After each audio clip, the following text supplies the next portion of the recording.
બંધારણના ઘડવૈયા અને ભારત રત્ન ડૉક્ટર બાબા સાહેબ આંબેડકરજીની 133મી જન્મ જયંતિની ઉજવણી અંતર્ગત સુથારપાડા ગામે કાર્યક્રમ યોજાયો।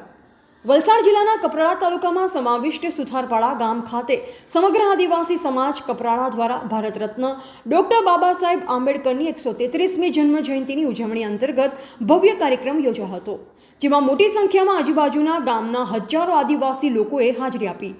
प्राप्त माहिती अनुसार समग्र आदिवासी समाज कपराड़ा प्रमुख द्वारा पोताना प्रासंगिक प्रवचन में लोकोने डॉक्टर बाबा साहेब आंबेडकरजीना समाज जागृति और शिक्षा अंगेना महान विचारों रजू करवामां आव्या हता अने सांप्रत समय में दरेक समाजना लोकोने एकजूट थई संगठित थई संविधानने बचाववा अने अमलीकरण माटे तमाम प्रयत्न करवा आह्वान करवामां आव्युं। रिपोर्टर चुनीलाल चौधरी, ग्रामीण टुडे न्यूज, कपराड़ा।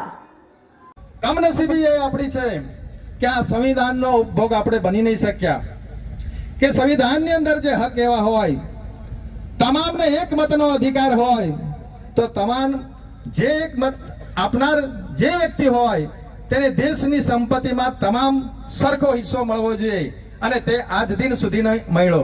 એના કારણે દુઃખની વાત છે। બાબા સાહેબ કીધું છે કે સંવિધાનનો આ એક દસ્તાવેજ હું સારો બનાવ્યો છું આખા સમાજના માટે, પરંતુ જેની હાથમાં આપું છું એનો ઉપયોગ સારો નહીં કરે તો આ સંવિધાન નકામું બની જશે। તો મિત્રો, આ દેશની અંદર જે સંવિધાન બનાવ્યું છે એ સંવિધાનની અંદર આપણા આદિવાસી માટે અલગ છે, એ પણ આપણે જોયા નથી। આખા લોકશાહીની અંદર જેમ અંગ્રેજો આપણા દેશની અંદર આવ્યા, હિન્દુ લો જે બનાવવામાં આવ્યો એની અંદર આપણા આદિવાસીનો સમાવેશ કરેલો નથી। જે આઈપીસી કલમ ઇન્ડિયન પિનલ કોડ જે આપણને લગાડ્યા છે એ इंडियन पिनल कोड ની અંદર આદિવાસીને કોઈ સમાવેશ નથી। અંદર અનુચ્છેદ 13(3) ક ની અંદર સ્વશાસન, પ્રશાસન અને એનું નિયંત્રણ એ જે તે 5મી અનુસૂચિ હોય, જે આદિજાતિ વિસ્તાર હોય કે કોઈ પણ ભારત દેશની અંદર આદિવાસી હોય એના માટે એનું શાસન, સ્વશાસન પોતાનું રહેશે। પરંતુ એ સંવિધાનની અંદર સ્વશાસનના અધિકારો લખ્યા એનો આપણે ઉપયોગ કર્યો જ નથી અને આપણે જે નાગરિક તરીકે આ દેશની અંદર આવેલા હોય લોકો એની સાથે જોડાઈ ગયા।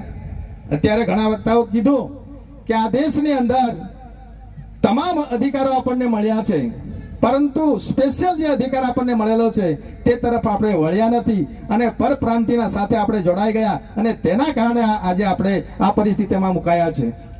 તો વધુ સમાચારો માટે જોતા રહો ગ્રામીણ ટુડે ન્યૂઝ। ગ્રામીણ ટુડે ન્યૂઝને લાઇક, શેર અને સબસ્ક્રાઇબ કરો।